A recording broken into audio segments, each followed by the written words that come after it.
Hi అండి. అందరికీ నమస్కారం. Welcome to my channel. ఈ వీడియోలో ఏపీ ప్రభుత్వ ఉద్యోగులకు మరియు పెన్షనర్లకు జీతాలు మరియు పెన్షన్లు జమ అయ్యే తాజా సమాచారం సీఎఫ్ఎంఎస్ నుంచి లేటెస్ట్ న్యూస్ అయితే అందింది. సో, దీనికి సంబంధించిన పూర్తి వివరాలైతే వీడియోలో తెలుసుకుందాము.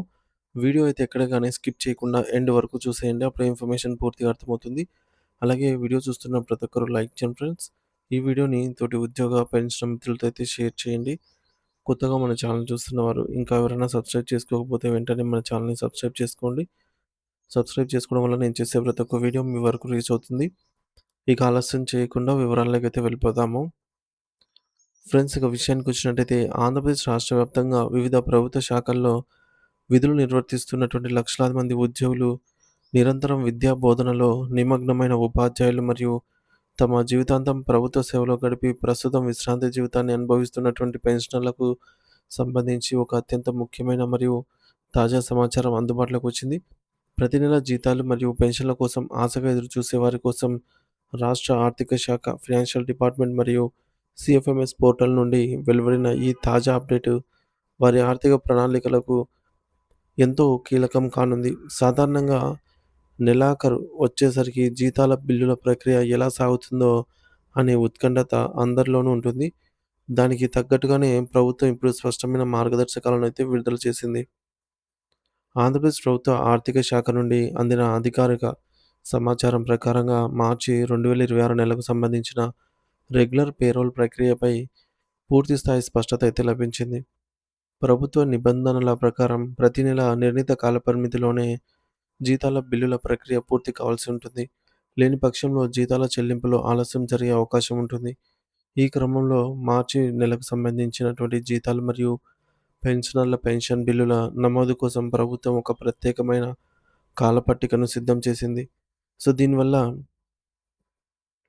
రాష్ట్రంలోని డ్రాయింగ్ అండ్ డిస్బర్సింగ్ ఆఫీసర్లకు, డీడీఓలకు తమ పనిని సకాలంలో పూర్తి చేయడానికి వీలు కలుగుతుంది. ముఖ్యంగా మార్చి నెలకు సంబంధించి రెగ్యులర్ పేరోల్ విండోను మార్చి 21వ తేదీ నుండి ప్రారంభించి 27వ తేదీ వరకు సిస్టమ్‌లో అందుబాటులో అయితే ఉంచనున్నట్లు ఆర్థిక శాఖ ఉన్నతాధికారులు వెల్లడించారు. అంటే ఈ నిర్దేశించిన 6 రోజుల వ్యవధిలోనే రాష్ట్ర వ్యాప్తంగా ఉన్న అన్ని విభాగాల అధికారులు తమ పరిధిలోని ఉద్యోగుల హాజరు మరియు ఇతర వివరాలను పరిగణలోకి తీసుకొని జీతాల బిల్లులను ఆన్‌లైన్ సిస్టమ్‌లో అప్‌లోడ్ చేయాలి. ఈ సమయంలోనే సీఎఫ్ఎంఎస్ సైట్ ఎనేబుల్ అయి ఉంటుంది కాబట్టి ఎటువంటి సాంకేతిక లోపాలు తలెత్తకుండా మరియు నెట్వర్క్ సమస్యలు రాకుండా త్వరితగతిన ఈ ప్రక్రియనైతే పూర్తి చేయాలని ప్రభుత్వం డీడీఓలకు కీలక సూచనలు చేసింది.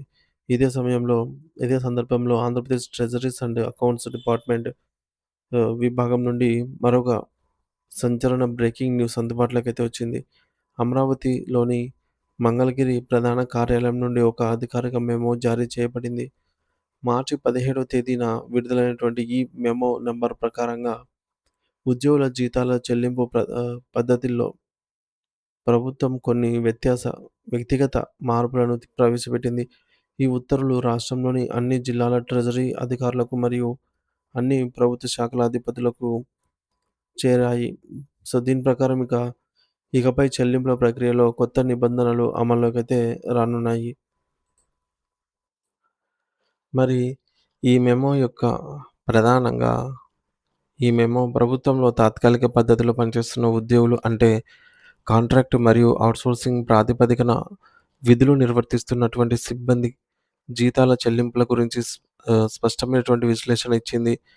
వీరి జీతాల ప్రక్రియను ప్రస్తుతం ఉన్న పాత సిస్టమ్ నుండి కొత్తగా రూపొందించిన అత్యాధునిక నిధి పోర్టల్‌లోకి మార్చాలని ప్రభుత్వం నిర్ణయించింది. ఈ నిధి పోర్టల్ ద్వారా జీతాల చెల్లింపు ప్రక్రియ మరింత పారదర్శకంగా ఉంటుందని, ఉద్యోగుల వివరాల నమోదులో తప్పులు దొర్లే అవకాశం ఉండదని ప్రభుత్వం బలంగా విశ్వసిస్తోంది. ఇది ఒక రకంగా డిజిటలైజేషన్ వైపు ప్రభుత్వం వేస్తున్న మరో ముందడుగు. అయితే ఈ మార్పు క్రమంలో తలెత్తేటటువంటి కన్‌ఫ్యూజన్‌ను నివారించడానికి ప్రభుత్వం ఒక వెసులుబాటు కల్పించింది.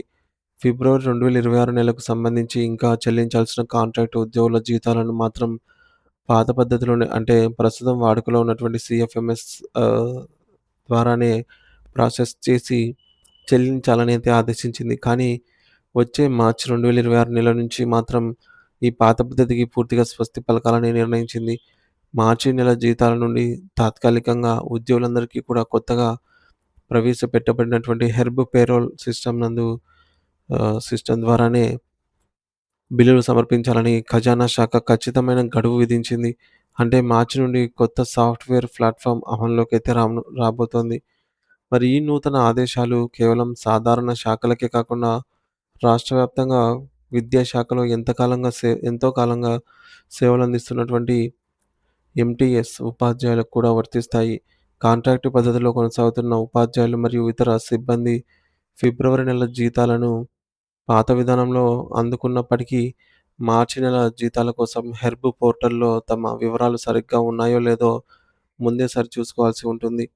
ఖజానా శాఖ తీసుకున్న ఈ కఠిన నిర్ణయం వల్ల భవిష్యత్తులో జీతాల చెల్లింపులో జరిగే అనవసర ఆలస్యాన్ని నివారించవచ్చని, మరియు ప్రతి ఒక్కరికి ఒకే సమయంలో జీతాలు అందేలాగా చూడవచ్చని అధికారులైతే భావిస్తూ ఉన్నారు.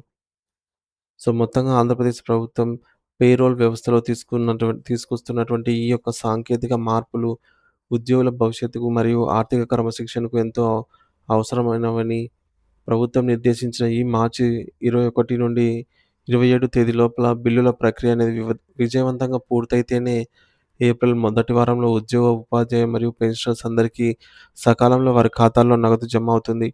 ఈ కొత్త పోర్టల్ వినియోగం మరియు ప్రభుత్వం తీసుకున్న నిర్ణయంపై మీ వ్యక్తిగత అభిప్రాయం ఏమిటి? ఈ మార్పుల వల్ల ఉద్యోగులకు మేలు జరుగుతుందని మీరు భావిస్తూ ఉన్నారా? మీ సందేహాలను